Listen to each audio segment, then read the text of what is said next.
কিন্তু রাষ্ট্র সংঘাত ফোরামের গায়াস তাকে কিন্তু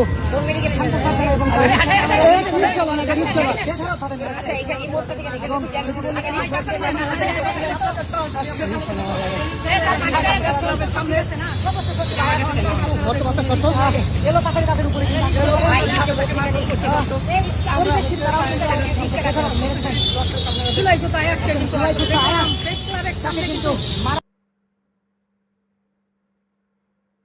আলহামদুলিল্লাহ রাব্বিল আলামিন ওয়াসসালাতু ওয়াসসালামু আলা সাইয়্যিদিল মুরসালিন ওয়া আলা আলিহি ওয়া সাহবিহি আজমাইন। সম্মানিত দর্শক মণ্ডলী, কাছে ও দূরে গ্রামে গঞ্জে যে যেখানে বসে আমাকে দেখছেন সবাইকে জানাচ্ছি আন্তরিক মোবারকবাদ, প্রীতি, শুভেচ্ছা ও ভালোবাসা। আজকে অত্যন্ত প্রাণান্ত হৃদয়ে আপনাদের সম্মুখে উপস্থাপিত হয়েছি। আপনাদের সাথে রয়েছে আমি মুফতি ওয়ালিউল্লাহ পাটোয়ারি। আপনারা দেখলেন যে জুলাই যোদ্ধা আয়াশকে কিভাবে বেদম প্রহার করলো একটা মেয়ে মানুষ হয়ে। আমি অবাক হয়ে যাই, কি কর্তব্য বিমূঢ় হয়ে গেলাম এবং আশ্চর্য হয়ে গেলাম যে কি অবস্থা দেশে বিরাজ করছে। একটা মেয়ে মানুষ হয়ে যে একটা পুরুষ মানুষকে কিভাবে বিশেষ করে আপনারা দেখলেন যে আঘাত করলো। এখন কোনো মানুষের কোনো টোল নাই, কোনো কথা নাই। এই শান্তা ফারজানা এই বেয়াদব মহিলা একটা নর্তকী এবং আপনি জানেন যে তার হাজব্যান্ডও এই পদের। সে কোরআনকে নিয়ে, সুন্নাহকে নিয়ে, রাসূল সাল্লাল্লাহু আলাইহি সাল্লামকে নিয়ে সে বিষোদ্গার করছে, কারো কোনো মাথা ব্যথা নাই। শুধু তাই না, আমাদের বাংলাদেশের যে মাননীয় প্রধানমন্ত্রী তাকে নিয়ে এবং তার দলকে নিয়ে কটূক্তি করছে, বিশেষ করে তার মাকে নিয়ে সে কটূক্তি করেছে। শুধু তাই না, বাংলাদেশের শীর্ষস্থানীয় উলামা হযরত যারা রয়েছেন, আল্লামা মামুনুল হক সাহেব, এরপরে চরমনাই পীর সাহেব যারা রয়েছেন, শায়েখ যারা রয়েছেন তাদেরকে নিয়ে, এরপরে রফিকুল ইসলাম মাদানী, আরও যারা বিশেষ করে বাংলাদেশের শীর্ষস্থানীয় উলামা একরাম যারা রয়েছেন, তকর যারা রয়েছেন, তাদেরকে নিয়েছে বিভিন্নভাবে বিষোদ্গার করছে। বিশেষ করে আল্লামা সাইদি সাহেব মরহুম, সে জুলাই যোদ্ধাদেরকে বকা দিচ্ছে। শহীদ ওসমান হাদিকে নিয়ে সে কটূক্তি করেছে, যে ওসমান হাদিকে মানুষ এত ভালোবাসতো, বাংলাদেশের মানুষ। বিশেষ করে আপনারা সকলেই জানেন যে বাংলাদেশের ভিতরে এত মানুষ কখনো আর জানাজার মধ্যে হয়নি। এরপর আপনারা দেখছেন যে শহীদ আবু সাইদকে নিয়ে সে কটূক্তি করেছে, মুগ্ধকে নিয়ে সে কটূক্তি করেছে, জুলাই যোদ্ধাদেরকে নিয়ে কটূক্তি করেছে। এরপরে হেফাজতে ইসলামের আন্দোলনে যারা শহীদ হয়েছে তাদেরকে নিয়ে সে কটূক্তি করেছে। এত বড় সাহস, এত বড় স্পর্ধা সে কোত্থেকে পায়?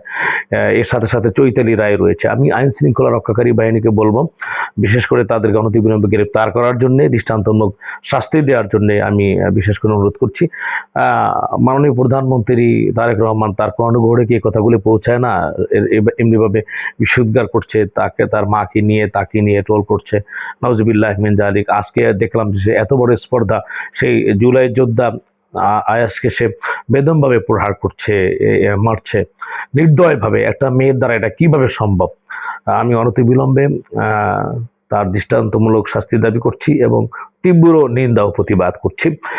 আল্লাহ রাব্বুল আলামিন সব বিপদ আপদ বলা মুসিবত থেকে যেন আমাদেরকে হেফাজত করেন। আল্লাহ তাআলা বলছেন, ওয়ালা তুফসিদু ফিল আরদ, জমিনে ফাসাদ সৃষ্টি করো না। অথচ দেখুন আপনি এই বাংলাদেশের ভিতরে যারাই রয়েছে, হিন্দু, বৌদ্ধ, খ্রিস্টান, সকল কিন্তু আলহামদুলিল্লাহ ভালো রয়েছে। মুসলমানের সাথে একটা ভ্রাতৃত্বের বন্ধন। এমনকি আমি যেই বাসায় আমি রয়েছি, আপনাদের সঙ্গে কথা বলেছি যে আমার ফ্ল্যাটের ডান পাশে এবং বাম পাশে, ডানেও হিন্দু, বামেও হিন্দু, তারা তাদের ধর্মীয় উৎসব পালন করছে, বিভিন্ন রকমের ভাবে উপাসনা করছে, কোনো বাধা নেই, কিচ্ছু নেই।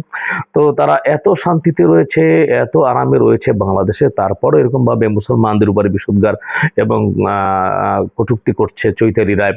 এবং সাথে সাথে কিছু নাস্তিক মুরতাদও তাদের সাথে রয়েছে। যেমন আপনারা জানেন যে শান্তা ফারজানা, আমার তো মনে হয় যে সে মুসলিম নামধারী একটা কুলাঙ্গার।